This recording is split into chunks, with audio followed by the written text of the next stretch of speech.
All right, hi everybody. This is Zach here again, and to begin the second speech among you guys, I personally want to say thank you for to all of you for coming out here today, and to listening to what I have to say, because I really do believe that what you guys are going to learn today will benefit us as a team, as well as a business, while keeping our customers' well-being in mind.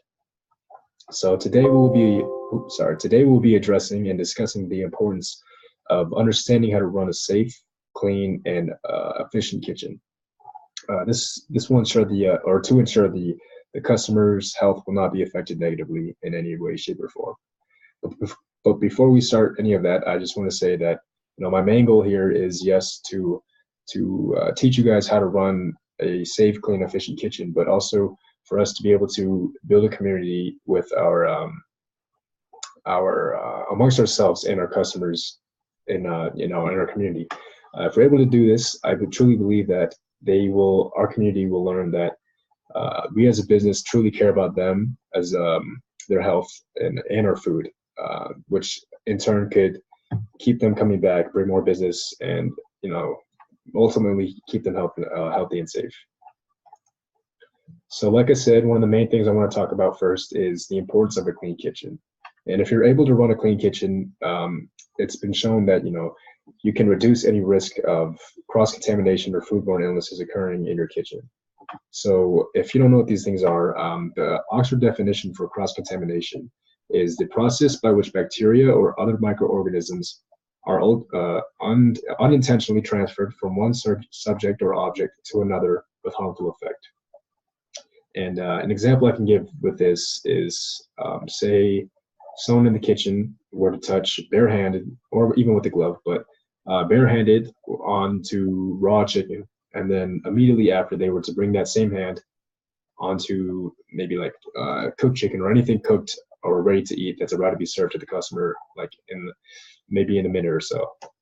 So by doing this without washing your hands in between, that individual is essentially taking the dangerous bacteria from the uncooked chicken and bringing them onto the cooked chicken that's about to be eaten, or cooked meal.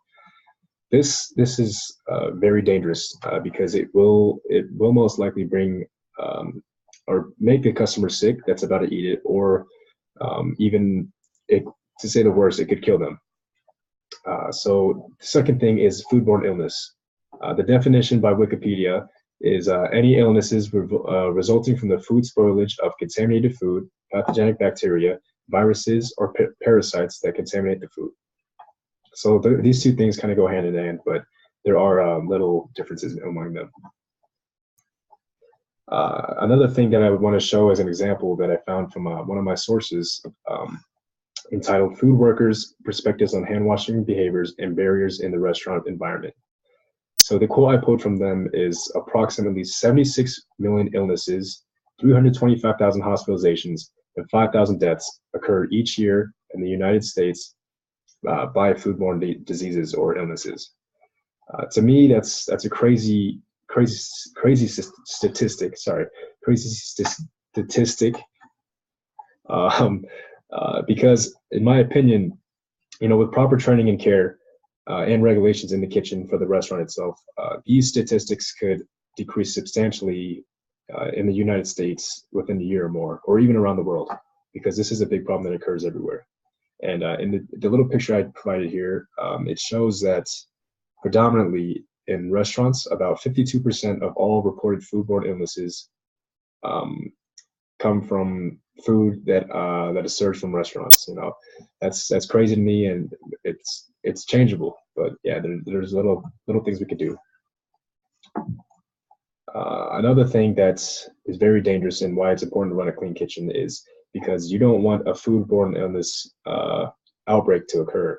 So this is basically when one mistake could lead to a major sickness outbreak, which could essentially kill a customer due to someone's lack of care. And the example I want to use here is from a source that an article entitled "Here's to Hygiene in the Kitchen. Kitchen Cavalier or Conscientious Clean Freak, we should all be aware of the importance of food hygiene."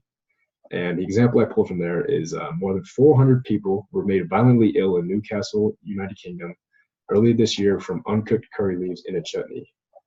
That dish, it's not something that all people know, but I just use an use it as an example because it's crazy that maybe one or more individuals didn't do their job correctly and essentially caused this whole outbreak of hundreds of people to get sick. And that's a dangerous thing that we all have to learn about, and to ensure that it doesn't happen again.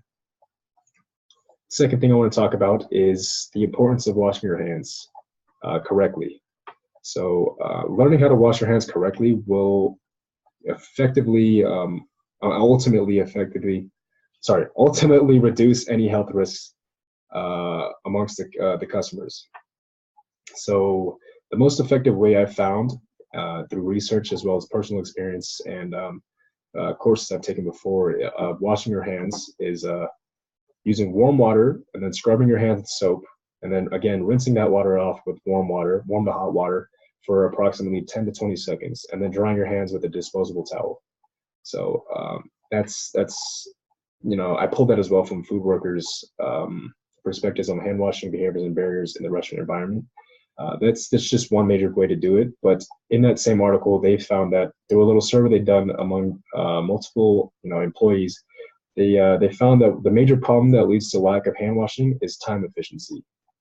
An example of the quote I pulled from there is, they said, having to complete multiple tasks during a work shift was also mentioned as a barrier to adequate hand washing. Participants said that there was not enough time to visit the sink area after each food preparation task.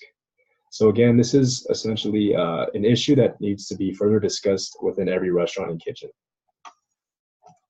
The last thing I want to talk about is personal hygiene. This little picture I provided here is just some of the things that are included in a good and healthy personal hygiene, including showering, keeping your facial hair tucked and clean, keeping your face clean, hands clean. But one of the things that is very important in the kitchen is keeping clean and short nails when working with food to reduce any bacteria or germs from coming in contact with each other with the foods. So in another source entitled Hand Washing, going back to basics in infection control, they've said that wearing artificial fingernails or extenders have been shown to increase bacteria. Natural fingernails should not exceed 1/4 inch in length. So again, you have to keep your employees regulated to ensure that nothing bad will happen amongst your food because of their mistakes. So to end this whole speech, I really just want to express my gratitude to you all for coming out here today again, because I really hope with this information, we as a restaurant can learn, and we as a restaurant and team can learn to run our kitchen safely and cleanly to keep our customers happy, healthy, and coming back. Thank you guys.